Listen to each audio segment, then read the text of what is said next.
বড় মিথ্যুক চাপাবাজ। বলে কিনা ডাক্তার ওর বান্ধবী। কিসের বান্ধবী? সে তো হচ্ছে নার্স।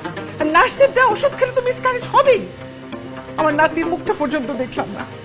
এই মেয়ে সংসারে আসার পর একটার পর একটা অলক্ষী লেগেই আছে। এই প্রথমে রাইসার বিয়ে, তারপর মইনুলের বিয়ে, সবার বিয়ে ওর কারণে ভেঙেছে। আমি আর একদমই চাই না এই মেয়ে আমাদের সাথে থাক। কি হলো, তুমি কিছুই বলছো না কেন?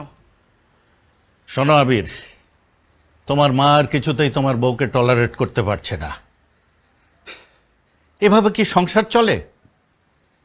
আমার মনে হয় ইটস বেটার তুমি তোমার বউকে নিয়ে এখন থেকে আলাদা থাকো। আলাদা থাকবো? আলাদা থাকা তো অনেক খরচ। আমার যা বলার আমি বলে দিয়েছি।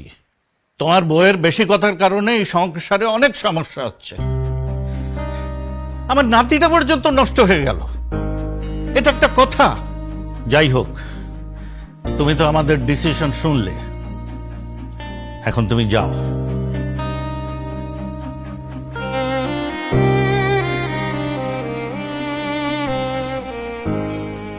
কি হয়েছে? কি হয়েছে জানো না? তোমার জন্য এই সংসারে সবকিছু লন্ডভন্ড হয়ে গেছে। তোমার কারণে আমার বাচ্চা নষ্ট হয়ে গেছে, তোমার কারণে আমার ভাই বোনের বিয়ে ভেঙে গেছে। সবকিছু নষ্টের গোড়া হচ্ছে তুমি। তুমি বাসা থেকে বের হয়ে যাবা সোজা। আমি কোথায় যাব? কোথায় যাবা সেটা তো আমি জানি না। তুমি চলে যাবে, বাসা থাকবে না তুমি।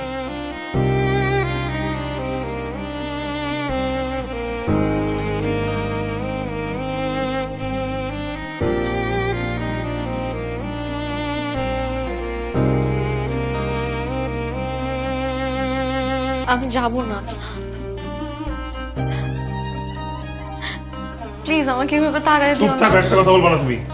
তোমার জন্য তো অশান্তি আমি নিতে পারছি না। তুমি সোজা চলে যাবে এখান থেকে। আপনি প্লিজ। আবির,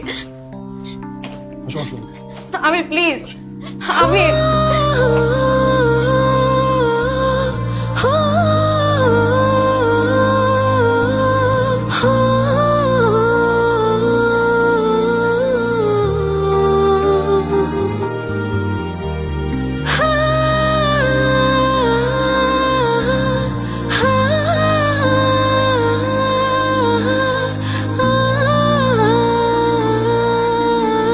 আপনি যে নম্বরটিতে কল করেছেন তা এই মুহূর্তে ব্যস্ত আছে।